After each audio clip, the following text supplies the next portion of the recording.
ఏమంటే అడిగండి ఒకసారి చెప్పండి రూమ్ గురించి.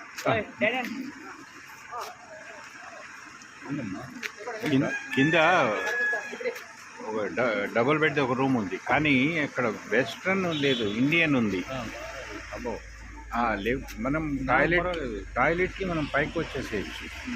జస్ట్ ఇప్పుడు స్నానం చేసేటప్పుడే కదా, మామూలుగా ఎక్కడ ఇప్పుడు మనం వెళ్ళే దగ్గర.